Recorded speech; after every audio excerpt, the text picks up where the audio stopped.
Malang adalah tempat di mana tradisi dan inovasi berjalan beriringan. Keberadaan kota ini di jantung Pulau Jawa menjadikannya bukan hanya sebagai pusat perdagangan, tetapi juga sebagai simbol pertemuan berbagai kebudayaan yang ada di Nusantara. Sebagai salah satu kota yang berkembang pesat, Malang mengawali perjalanannya lebih dari 1000 tahun yang lalu, di mana sejarah awalnya sangat terkait dengan berdirinya Kerajaan Kanjuruhan. Sebagai titik fokus yang menghubungkan jalur perdagangan dari berbagai wilayah, kota ini telah menjadi penghubung antara dunia luar dengan masyarakat di Jawa Timur. Kerajaan Kanjuruhan sendiri, meskipun kini hanya tersisa dalam bentuk reruntuhan dan cerita, telah meninggalkan jejak yang sangat mendalam dalam setiap aspek kehidupan masyarakat Malang. Berdiri pada abad ke-8, sekitar tahun 760 Masehi, Kerajaan Kanjuruhan menjadi salah satu kerajaan yang sangat berpengaruh di Pulau Jawa. Menurut catatan sejarah yang terbatas, kerajaan ini memiliki pengaruh yang luas dalam berbagai aspek kehidupan, mulai dari budaya, agama, hingga perdagangan. Kanjuruhan dikenal sebagai pusat peradaban yang berkembang pesat, tidak hanya karena kemajuan teknologinya pada masa itu, tetapi juga karena kemampuannya untuk beradaptasi dengan berbagai budaya yang datang dari luar. Kerajaan ini menjadi salah satu kekuatan utama di Jawa Timur. Dengan wilayah kekuasaannya yang mencakup daerah-daerah yang saat ini dikenal sebagai Malang dan sekitarnya. Sebagai kerajaan agraris, Kanjuruhan mampu menghasilkan produk pertanian yang melimpah, yang pada gilirannya mendukung perkembangan ekonomi dan kesejahteraan rakyatnya. Selain itu, sistem pemerintahan di Kanjuruhan juga cukup maju untuk masa itu. Seiring dengan semakin pesatnya perkembangan perdagangan, Kanjuruhan menjadi pusat pertemuan para pedagang dari berbagai wilayah Nusantara, bahkan luar negeri, yang menghubungkan Malang dengan negara-negara seperti India, Cina, dan wilayah-wilayah lainnya di Asia Tenggara. Hal ini menjadikan Kanjuruhan sebagai salah satu kerajaan yang cukup maju dalam hal hubungan internasional, jauh sebelum kedatangan penjajah Barat. Letak geografis yang sangat strategis menjadikan Kanjuruhan sebagai salah satu kerajaan yang memiliki akses yang sangat baik terhadap jalur perdagangan maritim dan daratan. Berada di antara Gunung Semeru yang megah dan Laut Selatan yang luas, Kanjuruhan memiliki potensi alam yang melimpah. Keberadaan kedua elemen alam ini menciptakan peluang yang besar bagi kerajaan dalam mengelola sumber daya alam, seperti hasil pertanian, hutan, dan hasil laut.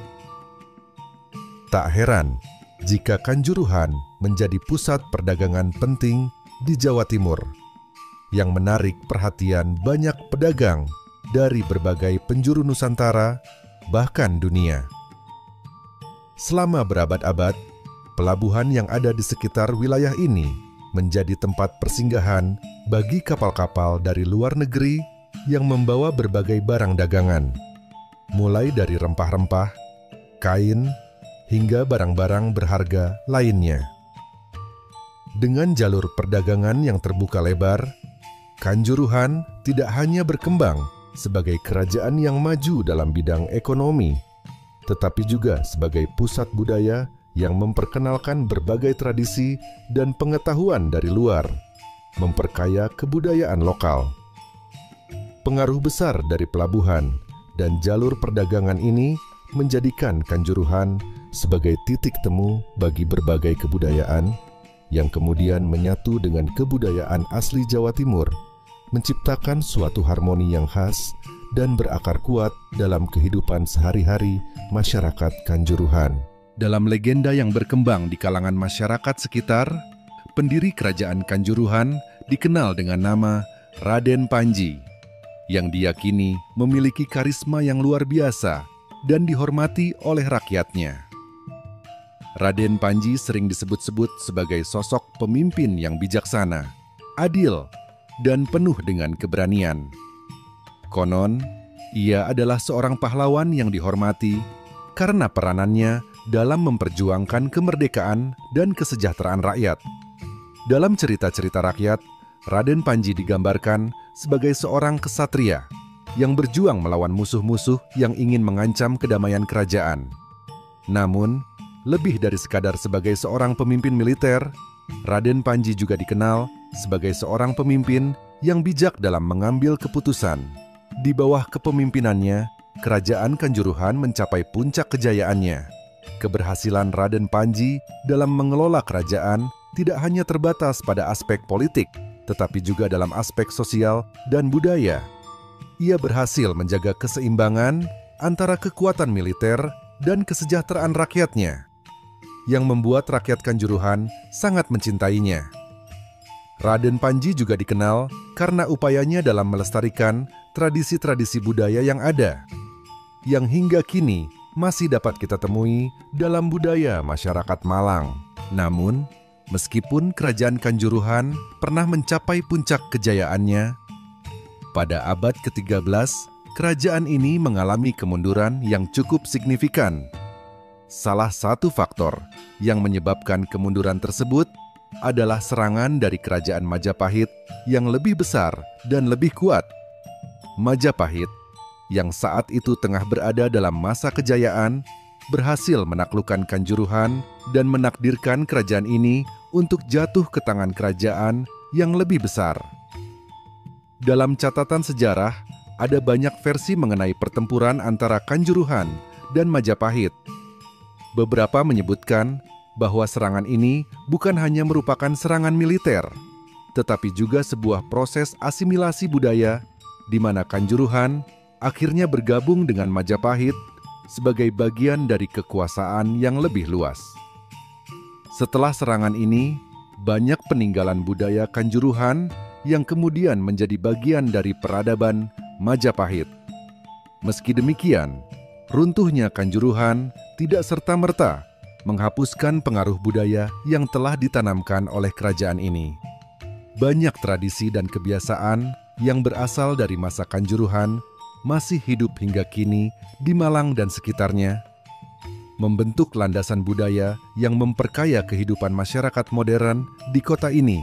Setelah runtuhnya kerajaan Kanjuruhan, wilayah Malang dan sekitarnya mengalami peralihan kekuasaan yang signifikan. Meskipun kerajaan tersebut runtuh, daerah ini tetap menjadi kawasan yang strategis dan terus berkembang. Wilayah yang dulunya merupakan pusat kekuasaan Kanjuruhan, kini mulai jatuh ke tangan kerajaan-kerajaan besar lainnya yang turut mempengaruhi dinamika sosial dan politik di wilayah ini. Kerajaan Singosari, yang muncul sebagai salah satu kerajaan besar di Jawa Timur, mengambil alih sebagian wilayah Kanjuruhan, dan Malang menjadi bagian dari kerajaan tersebut. Setelah Singosari, munculnya kerajaan Majapahit yang jauh lebih besar juga membawa dampak besar bagi Malang. Namun, meskipun Malang terikat dengan kekuasaan kerajaan besar tersebut, kota ini tidak kehilangan relevansi dan tetap menjadi pusat penting dalam perdagangan, budaya, dan agama. Meskipun harus berada di bawah bayang-bayang kekuasaan kerajaan besar, masyarakat Malang tetap mempertahankan kebudayaan dan tradisi mereka, serta terus berperan dalam pembentukan sejarah Pulau Jawa. Ketika masa penjajahan Belanda dimulai pada awal abad ke-17, Malang tidak langsung menjadi pusat perhatian. Namun, pada abad ke-19, dengan berbagai kebijakan kolonial yang diterapkan oleh pemerintah Belanda, Malang mulai dikenal sebagai daerah yang memiliki potensi besar untuk sektor pertanian dan perkebunan. Belanda melihat potensi tanah subur Malang untuk ditanami berbagai komoditas yang dapat mendukung ekonomi kolonial mereka. Hal ini membuat Malang menjadi salah satu kawasan yang penting dalam pengembangan perkebunan, terutama tanaman kopi, teh, tembakau, dan berbagai komoditas ekspor lainnya. Sistem kolonial Belanda yang menekankan pada produksi agraris untuk kepentingan ekonomi mereka membuka banyak peluang bagi perkembangan ekonomi di Malang. Meskipun banyak penduduk asli yang bekerja di perkebunan-perkebunan besar tersebut, keuntungan yang dihasilkan dari sektor ini sangat mendukung perkembangan ekonomi daerah tersebut yang pada gilirannya mengubah wajah Malang menjadi lebih urban. Selain itu, perkembangan perkebunan juga mempengaruhi sektor infrastruktur, seperti pembangunan jalan-jalan raya dan rel kereta api yang menghubungkan Malang dengan daerah lain di Jawa Timur dan sekitarnya. Keberadaan kebun teh yang terkenal di Malang, seperti kebun teh di Lawang dan beberapa perkebunan lainnya, menjadi bagian penting dalam kehidupan masyarakat setempat.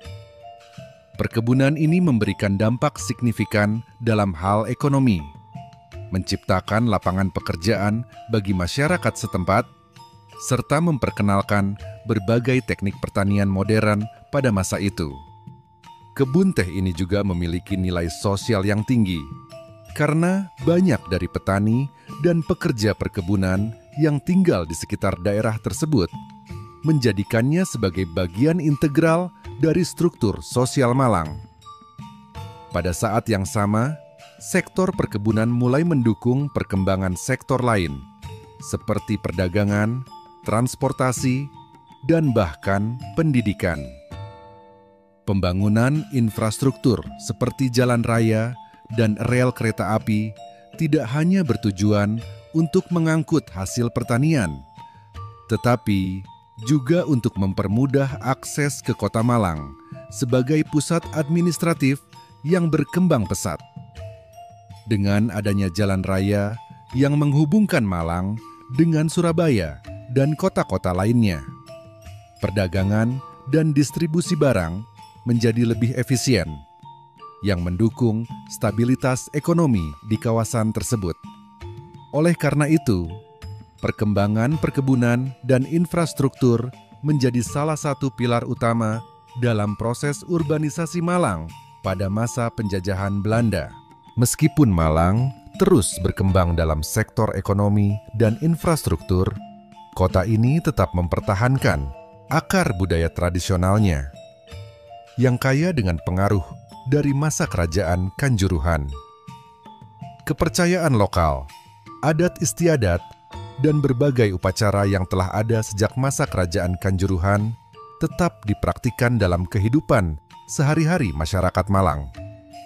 Upacara adat seperti ruatan yang bertujuan untuk membersihkan dan menyucikan masyarakat dari gangguan roh jahat masih dilaksanakan oleh banyak warga hingga kini. Selain itu, berbagai tradisi dan seni budaya seperti tari topeng, wayang kulit, dan gamelan juga terus dilestarikan di kota ini. Meskipun Malang berkembang pesat secara ekonomi dan menjadi lebih modern, masyarakatnya tetap menjaga kebudayaan lokal yang sudah menjadi bagian dari identitas mereka. Keberadaan budaya lokal ini menjadi bagian yang tak terpisahkan dari kehidupan masyarakat Malang, menciptakan sebuah harmoni yang unik antara kemajuan modern dan tradisi yang sudah ada sejak berabad-abad lalu. Dalam masyarakat Malang, ada pemahaman bahwa meskipun dunia terus berubah, akar budaya yang kuat harus dijaga dan dihormati sebagai warisan yang sangat berharga. Pada awal abad ke-20, perkembangan pesat mulai terlihat di berbagai sektor kehidupan di Malang, terutama dalam sektor pendidikan dan infrastruktur. Pendirian sekolah-sekolah baru, baik sekolah dasar, menengah, maupun perguruan tinggi, menjadi salah satu faktor penting dalam mencetak generasi penerus yang lebih terdidik dan siap menghadapi tantangan zaman. Banyak sekolah yang didirikan dengan tujuan untuk mendidik para pemuda agar dapat bersaing di dunia kerja dan menjadi bagian dari modernisasi bangsa.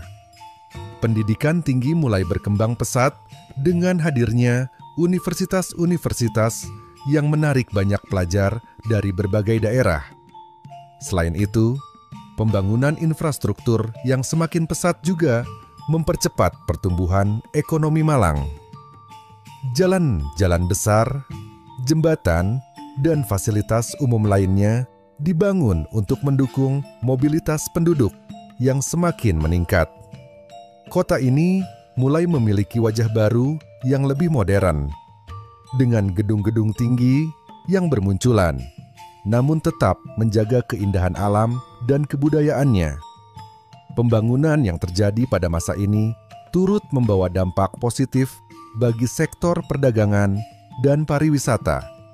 Malang, yang pada awalnya dikenal sebagai kota kecil dengan potensi besar, kini menjadi pusat pendidikan dan pariwisata yang menarik perhatian banyak orang dari luar kota.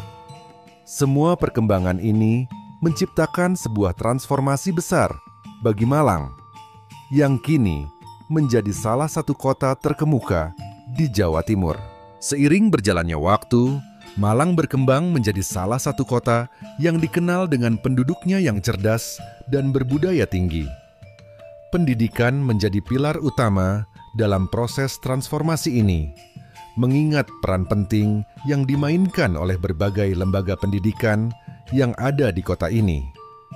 Di bawah pengaruh sejarah panjang yang berasal dari Kerajaan Kanjuruhan dan pengaruh kolonial Belanda, Malang mulai memfokuskan diri pada pendidikan sebagai sarana untuk mencetak generasi penerus yang mampu bersaing di dunia modern.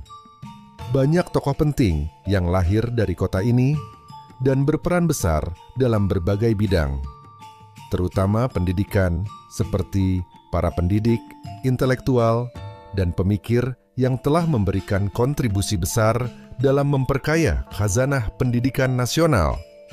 Salah satu kontribusi yang sangat terlihat adalah banyaknya sekolah tinggi dan universitas yang berdiri di Malang, yang menciptakan atmosfer intelektual yang sangat kental.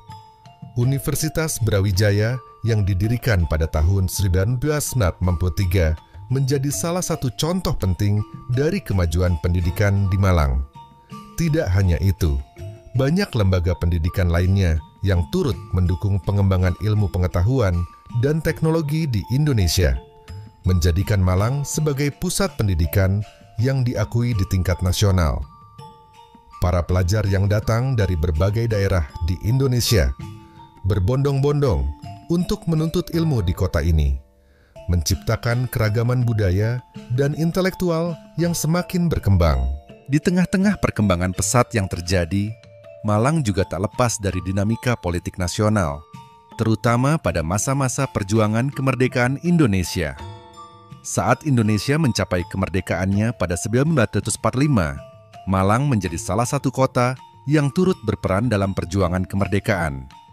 Meskipun saat itu Malang masih berada di bawah pengaruh pemerintahan kolonial, kota ini telah lama menjadi tempat pertemuan bagi para pemimpin lokal dan pejuang kemerdekaan yang berjuang untuk melepaskan diri dari penjajahan. Di Malang, banyak tokoh pergerakan kemerdekaan yang lahir, termasuk diantaranya tokoh-tokoh yang kemudian berperan penting dalam sejarah perjuangan Indonesia. Kota ini menjadi saksi bagi berbagai peristiwa bersejarah yang menandai langkah menuju kemerdekaan, mulai dari perlawanan terhadap penjajah Belanda hingga bergabungnya Malang dengan wilayah yang lebih luas dalam perjuangan nasional. Pada masa-masa tersebut, Malang juga menjadi pusat kegiatan sosial politik yang sangat hidup, di mana berbagai diskusi dan organisasi pergerakan berlangsung di bawah tanah, dengan semangat juang yang menggelora. Malang memainkan peranannya dalam mendukung perjuangan kemerdekaan, meskipun seringkali harus menghadapi tekanan dan perlawanan dari pihak kolonial yang mencoba menekan setiap gerakan yang ada. Seiring dengan berjalannya waktu, Malang semakin modern dengan adanya peningkatan infrastruktur kota yang lebih berkembang. Pembangunan jalan, jembatan, dan fasilitas umum lainnya menjadi faktor yang sangat penting dalam mempercepat kemajuan kota ini. Seiring dengan pertumbuhan jumlah penduduk yang semakin pesat, aksesibilitas antar wilayah di kota ini pun semakin terbuka lebar. Pembangunan jalan-jalan raya yang menghubungkan berbagai bagian kota dan wilayah sekitarnya mempercepat distribusi barang dan mobilitas masyarakat, serta meningkatkan daya tarik kota ini sebagai pusat ekonomi dan pemerintahan. Pembangunan jembatan yang menghubungkan daerah-daerah yang semula terisolasi menjadi salah satu contoh nyata bagaimana infrastruktur dapat meningkatkan kesejahteraan masyarakat dan mendorong kemajuan kota. Fasilitas umum seperti pasar, rumah sakit, dan pusat perbelanjaan semakin berkembang, memberikan kemudahan bagi penduduk setempat. Keberadaan transportasi umum yang lebih terorganisir juga menjadi bagian dari upaya modernisasi yang dilakukan pemerintah Kota Malang untuk menjawab tantangan kehidupan perkotaan. Semua kemajuan ini memperlihatkan bagaimana Malang semakin siap memasuki era modern dengan mengedepankan aspek infrastruktur yang baik untuk mendukung kualitas hidup masyarakatnya. Kini Malang dikenal sebagai kota pendidikan dan pariwisata yang menarik bagi banyak orang, baik dari dalam maupun luar negeri. Berbagai sekolah tinggi, universitas, dan destinasi wisata yang ada di kota ini membuat Malang menjadi kota yang sangat dinamis dan menarik untuk dikunjungi. Seperti yang sudah disebutkan sebelumnya, Universitas Brawijaya yang menjadi salah satu universitas terbaik di Indonesia menarik ribuan mahasiswa setiap tahunnya. Selain itu, Malang juga memiliki banyak lembaga pendidikan lainnya yang menawarkan berbagai disiplin ilmu, baik itu dalam bidang seni, teknologi, maupun ilmu sosial. Di sisi lain, Malang juga terkenal dengan potensi pariwisatanya yang luar biasa. Kota ini memiliki berbagai destinasi wisata yang memikat hati pengunjung, mulai dari wisata alam seperti Gunung Semeru dan Taman Nasional Bromo Tengger Semeru, hingga wisata budaya yang berkaitan dengan peninggalan sejarah kerajaan dan tradisi lokal. Banyak tempat wisata seperti Jatim Park, Museum Angkut, dan Batu Night spektakuler menjadi pilihan utama para wisatawan yang datang ke Malang. Wisata kuliner yang menggugah selera, seperti nasi pecel dan bakso Malang, juga menambah daya tarik kota ini. Kehadiran sektor pariwisata yang berkembang pesat menjadikan Malang sebagai kota yang menyatukan pendidikan dan hiburan, menciptakan atmosfer yang penuh semangat dan kehidupan. Salah satu daya tarik utama kota Malang adalah kekayaan alamnya yang luar biasa. Keindahan alam yang dimiliki kota ini, dengan pegunungan yang megah, taman nasional yang terjaga, serta berbagai tempat wisata alam lainnya, menjadikan Malang sebagai destinasi wisata favorit di Jawa Timur. Kota ini dikelilingi oleh beberapa gunung aktif yang memiliki pesona luar biasa, seperti Gunung Semeru, yang merupakan gunung tertinggi di Pulau Jawa. Keindahan alam di sekitar kota Malang semakin melengkapi daya tarik pariwisata yang ada. Taman Nasional Bromo Tengger Semeru yang terletak di bagian timur Malang menjadi tujuan wisata yang tak pernah sepi pengunjung.